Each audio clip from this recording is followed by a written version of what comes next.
സങ്കടം പറഞ്ഞാൽ അറിയാത്ത ആരാ ഈ നാട്ടിലുള്ളത്? ഈ നാട്ടിലെ ഏറ്റവും നല്ല മാഷ്, സാമൂഹ്യ പ്രവർത്തകൻ, പ്രാസംഗികൻ. മാഷിനെ കുറിച്ച് അച്ഛൻ എപ്പോഴും പറയാറുണ്ട് വീട്ടില്. രാമേന്ദ്രൻ എന്റെ നല്ല കൂട്ടുകാരനാണ്. ആട്ടെ, എന്താ നിന്റെ പേര്? അർജുൻ.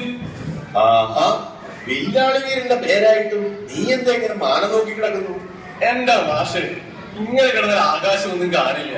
ഞാൻ ചുമ്മാ മരച്ചില്ല നോക്കിയാണ് കിടക്കുന്നത്. കാണാൻ താല്പര്യമുള്ളവർക്ക് കാണാം, എനിക്കാവുന്നുണ്ട്.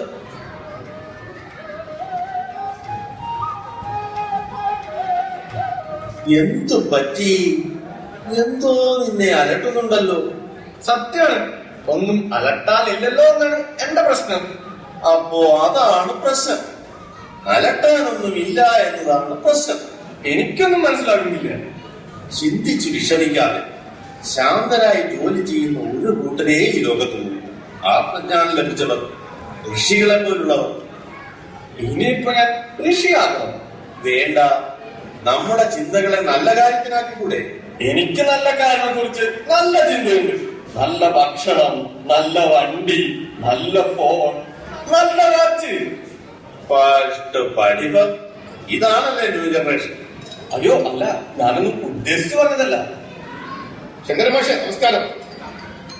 കേശോട്ടം നിൽക്കുന്നേ, എങ്ങോട്ടായി വാലും തീ പിടിച്ച പോലെ? നിന്റെ മാഷെ കൃഷിഭവൻ വരെ ഒന്ന് പോകണം, കുറച്ച് വിത്തിന്റെ കാര്യം ഏർപ്പാടാണ്. പറഞ്ഞ പോലെ കേശോട്ടന്റെ കൃഷിയൊക്കെ എങ്ങനെ പോകുന്നു? മാഷെ എന്ത് രസമാണെന്ന്. രാവിലെ പറമ്പിലേക്ക് ഇറങ്ങിയാൽ പിന്നെ സമയം പോണതറിയില്ല. ആഹാ, അത് കൊള്ളാലോ. 30 വർഷം നാടിന് വേണ്ടി തോക്കു പിടിച്ചു, അതിർത്തി കാത്തു. അത് കഴിഞ്ഞപ്പോ നാടിന്റെ ആരോഗ്യത്തിന് കാവലാകാമെന്ന് വിചാരിച്ചു. അതെന്തായാലും നന്നായി. മാഷെ, പുറത്തുനിന്ന് കൊണ്ടുവരുന്ന പച്ചക്കറിയിലൊക്കെ നിറയെ വിഷമാണ്. കഴിഞ്ഞ ദിവസം നിറം കിട്ടാൻ എന്തോ കുത്തിവെച്ച തണ്ണിമത്തൻ കഴിച്ചേ ഒരാന ചരിഞ്ഞു.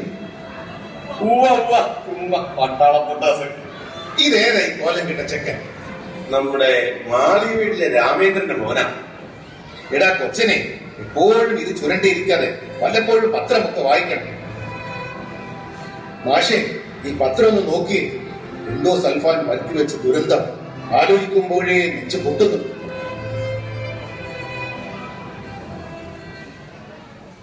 ലാഭപുതിയന്മാരുടെ അത്യാഗ്രഹത്താൽ കൊടുംകുഷം ശ്വസിക്കാനും കഴിക്കാനും വിധിക്കപ്പെട്ടു എത്രയെത്ര ജീവിതങ്ങൾ ഈ സാക്ഷര കേരളത്തിൽ ഹോമിക്കപ്പെടുന്നു.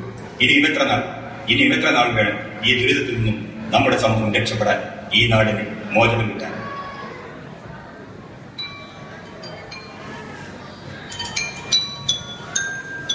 ഇതിനൊരു മാറ്റം വരണം.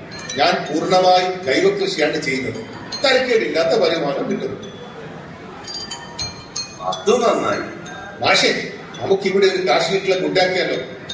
എന്റെ വീട്ടുകാർ നല്ല പച്ചക്കറി കഴിക്കുന്നത് പോലെ എല്ലാവരും കഴിക്കട്ടെ. എന്തൊരു സന്തോഷമാണ്. അയ്യോ മാഷെ, സമയം പോയി. കൃഷിഭവൻ അടയ്ക്കും മുമ്പേ അവിടെ എത്തണം.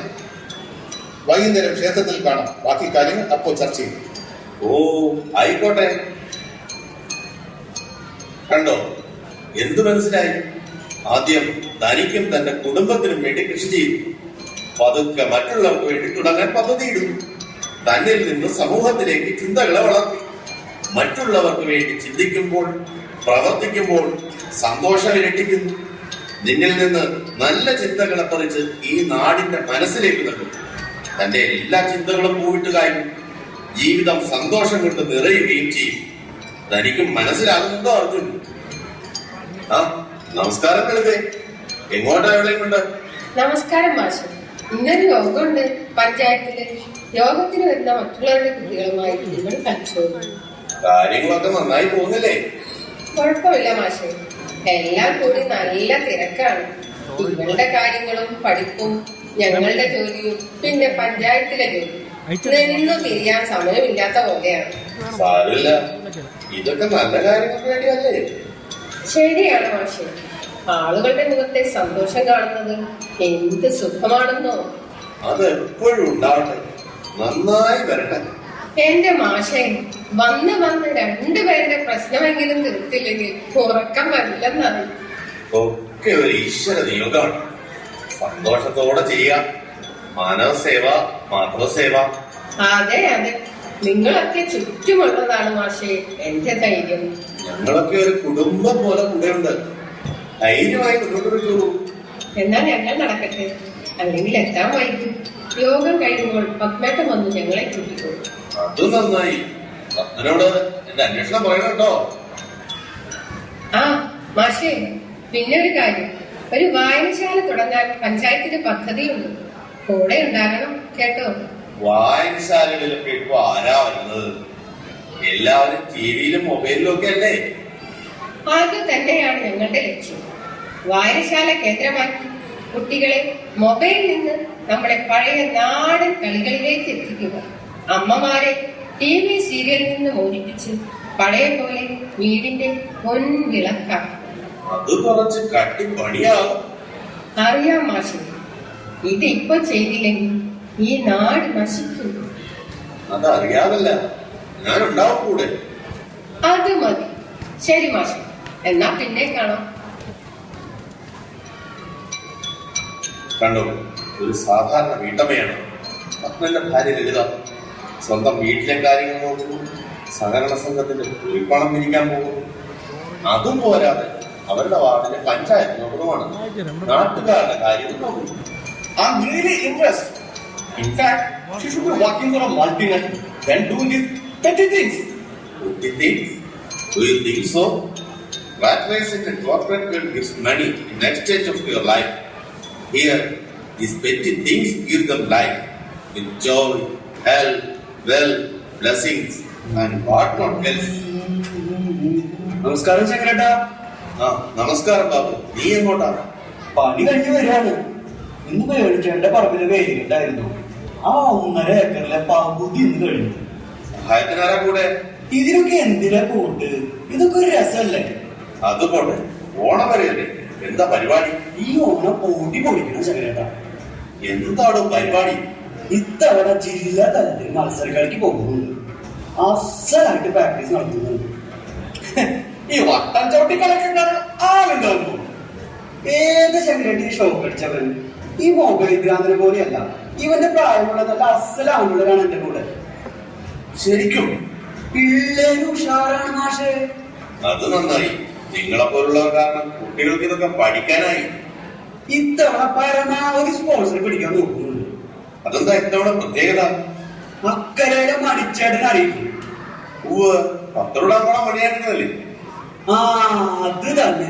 ആളുടെ മകൾക്ക് മെഡിസിൻ കിട്ടി. ആ പാവത്തിന് ഇതൊന്നും കൂട്ടിയ കൂടില്ല മാഷെ. ഇത്തവണ ഞങ്ങൾക്ക് കിട്ടുന്ന മുഴുവൻ കാശും ആ കുട്ടിയുടെ പഠിപ്പിനാണ്. അത് നന്നായി. ഞാൻ അവളെ പഠിപ്പിച്ചിട്ടുണ്ട്. നല്ല കഴിവുള്ള കുട്ടിയാണവള്. ഞാനും ഒരു തുക തരാം കേട്ടോ, മറക്കാതെ വാങ്ങിക്കോളണം. അതിനെന്താ, മാഷം കൂടി ഉണ്ടെങ്കിൽ ഒരു ധൈര്യമാണ്. ഈ വിജയത്തിന്റെ പങ്ക് തനിക്കും അവകാശപ്പെട്ടതാണ്. താനല്ലേ അവിടെ ട്യൂഷൻ മാഷൻ? ഏയ് അങ്ങനെയൊന്നുമില്ല. അത് കഴിവുള്ള ഗുരുത്വമുള്ള കുട്ടിയാണ്. ഉറപ്പായിട്ട് നന്നാവും. അപ്പൊ ഇതും ഭാഷണോ? ടീച്ചർമാരൊക്കെ എപ്പോൾ ഈ വെയിലിട്ട് തുടങ്ങിയത്? ബാബു, ഇവന്റെ ലക്ഷണം പറഞ്ഞേ. ഇതേതാ കക്ഷി? നമ്മുടെ മാളിവീട്ടിലെ രാമേന്ദ്രന്റെ മോനാ. ഇയാള് പറയുന്നേ ഗംഭീര ഭാവിയുണ്ട്. പക്ഷേ ദൈവാധീനം അല്പം കുറവാണ്. ശീലഗുണം മരുന്നിന് പോലുമില്ല. അനാവശ്യ ചിന്ത കൂടുതലാണ്. ഇതിനിപ്പോ എന്താ ഒരു പരിഹാരം? നല്ല ചിന്ത വളർത്തുക, ദുശീലങ്ങൾ ഒഴിവാക്കുക, നിത്യജപവും ക്ഷേത്ര ദർശനവും. ഇത് രണ്ടാണ് ഇപ്പൊ വേണ്ടത്. അതൊക്കെ നമുക്ക് ശരിയാക്കി എടുക്കാം അല്ലേ ബാബു? എന്താ സംശയം? മാഷുണ്ടെങ്കിൽ പിന്നെ എന്തിനാ പേടിക്കുന്നത്? സത്സംഗമാണ് മുഖ്യം. മാഷിനെ വീട്ടാതെ പിടിച്ചോളൂട്ടോ. അല്ല ബാബുട്ട, നിങ്ങളിവിടെ നിൽക്കുകയാണോ? വേഗം വാ, ഇപ്പോഴേ വായിക്കി. നാടുവാണിടും കാലം മനുഷ്യരെല്ലാരും ഒന്നുപോലെ ആമോദത്തോടെ വസിക്കും കാലം ആപത്തെങ്ങാർക്കുമൊട്ടില്ലതാണ്. വേഗം വേഗം വേണ്ട വേഗം വാ വേഗം വാ പാറുവേട്ട. മാഷെ കളി കാണാൻ പറഞ്ഞു കേട്ടോ. അതിനെന്താ, തീർച്ചയായും. എന്നാ ശരി മാഷെ. ശരി ബാബു, പിന്നെ കാണാം. അല്ല, ഇദ്ദേഹം ശരിക്കും എന്താ ചെയ്യുന്നത്? എന്തു തോന്നുന്നു? ഒരു പിടിയും കിട്ടുന്നില്ല. ബാബു MSc ഫസ്റ്റ് ക്ലാസ്സിൽ പാസ്സായി. ജോലി ചെയ്തിരുന്ന ഫാക്ടറി സമരം മൂലം അടച്ചുപോയി. ഒരു മടിയും കൂടാതെ കൂലിപ്പണിക്കിറങ്ങി. നല്ലൊരു അധ്യാപകൻ, നിറയെ കുട്ടികൾക്ക് ട്യൂഷൻ എടുക്കുന്നു. നല്ല പാട്ടുകാരൻ, പോരാത്തതിന് ലക്ഷണശാസ്ത്രത്തിൽ അഗ്രഗണ്യൻ. ഓ, അപ്പോ ഇതാണ് വായു ലക്ഷണമൊക്കെ പറഞ്ഞ് കാശുണ്ടാക്കിയ പോലെ. എന്തിനാ അവന്റെ പറമ്പിൽ കേൾക്കാൻ പോകുന്നത്? നീ കണ്ണടച്ചാണ് കാര്യങ്ങൾ കാണുന്നത്. കണ്ണടച്ച് കാണുന്നു. നിങ്ങൾക്കൊക്കെ കാശിനെ ചുറ്റിപ്പറ്റിയാണ് ജീവിതം. അവർക്ക് ജീവിതത്തെ ചുറ്റിപ്പറ്റിയാണ് മറ്റെല്ലാം. എനിക്ക് മനസ്സിലായില്ല മാഷെ, എവിടെയാണ് എനിക്ക് തെറ്റുപറ്റിയത്? നീ കാണുന്നതല്ല സത്യം. ഈ വിദ്വേഷം അകറ്റി ചിന്തിക്കും. ഈ ലോകം നന്മ നിറഞ്ഞതാണ്. അതിനെ കണ്ടെത്തേണ്ടത് നാം തന്നെയാണ്. മനസ്സിലാകുന്നു മാഷെ. നമ്മൾ ആദ്യം കണ്ട കേശവേട്ടൻ സ്വന്തം കാര്യത്തിനായി തുടങ്ങിയ കൃഷി ഇപ്പൊ നാട്ടുകാർക്ക് വേണ്ടി ചെയ്യാനൊരുങ്ങുന്നു. ലളിത വളരെ സാധാരണക്കാരിയായ അവര് സ്വന്തം കാര്യത്തോടൊപ്പം നാട്ടുകാരെ സഹായിച്ച് അവരുടെ സന്തോഷം ഉറപ്പുവരുത്തുന്നു. അല്ല, ഇവർക്കൊക്കെ ഇതെങ്ങനെ സാധിക്കുന്നു? മറ്റുള്ളവരുടെ സന്തോഷത്തിനായി പ്രവർത്തിക്കും. അപ്പോ നിങ്ങൾക്ക് ഇത് സാധിക്കും. മാത്രമല്ല, നിങ്ങളുടെ സന്തോഷം ശതഗുണം വർദ്ധിക്കും. ബാബുവിനെ കണ്ടില്ലേ? എന്തു തോന്നുന്നു? സമ്മതിച്ചു. ലക്ഷണശാസ്ത്രം പഠിപ്പിക്കുക, വേലി കെട്ടുക, ഏതോ കുട്ടിക്ക് വേണ്ടി പിലി കൊടുക്കുക, അച്ചൊരു സംഭവം തന്നെ. കൂലിപ്പണിയാണ് വരുമാനമാർഗം. പഠിപ്പിക്കലും ഓണക്കളിയും ഒക്കെ സൗജന്യമായി ചെയ്യുന്നതാണ്. ശരിക്കും ഐ കാൻ ബിലീവ് ഇറ്റ്. ആട്ടെ, തനിക്കിതിൽ ആരെയാണ് ഇഷ്ടമായത്? ആരെ ഇത് ഫോളോ ചെയ്യുക? കണ്ടോ, തനിക്ക് വീണ്ടും തെറ്റി. അനുകരണമല്ല വേണ്ടത്. ഒരാളെ മാതൃകയാക്കി സ്വയം വളരുക, സ്വയം കണ്ടെത്തുക. എന്റെ വഴികൾ പലതും തെറ്റായിരുന്നു മാഷെ. സാരമില്ല, ഇപ്പൊ ചിന്തകൾ ശാന്തമാണ്. ഇവിടുന്ന് തുടങ്ങാം. അയോഗ്യ പുരുഷോ നാസ്തി യോജകസ്തത്ര ദുർലഭ എന്നാണ് വേദവാക്യം. അയോഗ്യരായിട്ട് ആരും തന്നെ ഇല്ല. നേതൃത്വ ഗുണമുള്ളവർക്കാണ് ക്ഷാമം. ഇത്രയുമായി സ്ഥിതിക്ക് മാഷ് തന്നെ എനിക്ക് നല്ലൊരു വഴി പറഞ്ഞു. ഒരു കാര്യം ചെയ്യും, ദീപാരാധനയ്ക്ക് അമ്പലത്തിലേക്ക് വരും. ഞാൻ നല്ല കുറെ ആളുകളെ പരിചയപ്പെടുത്താം. അവിടെ ചർച്ച ചെയ്യാം. 2 ദിവസം കഴിഞ്ഞ് തിരുവോണമല്ലേ?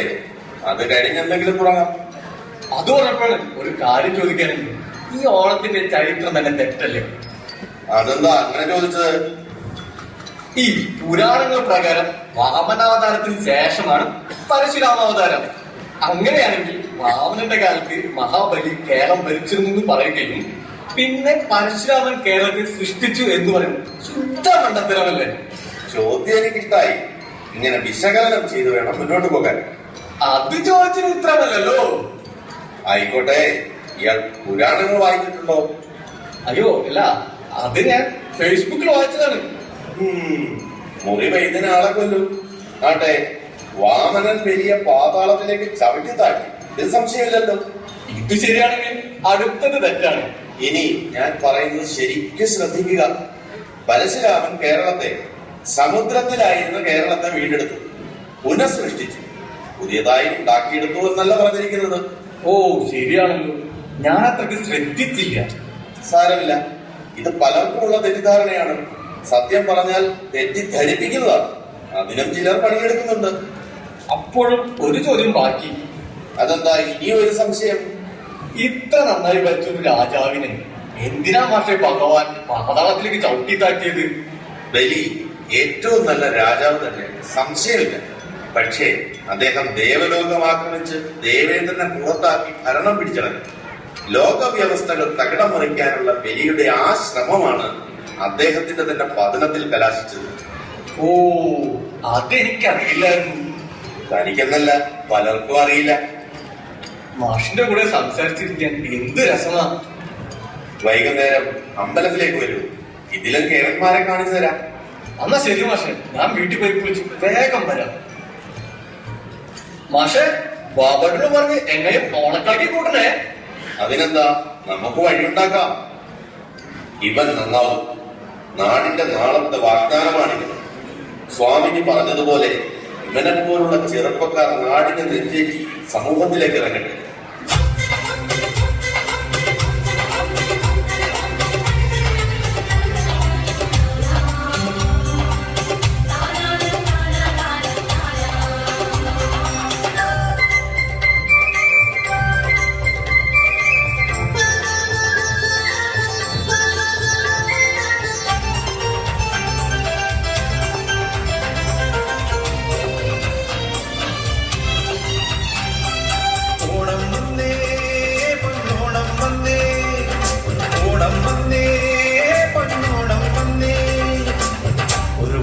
പൂവും കൊണ്ട് ഒരു വല്ലം സ്വപ്നം കൊണ്ട് പൂവാലൻ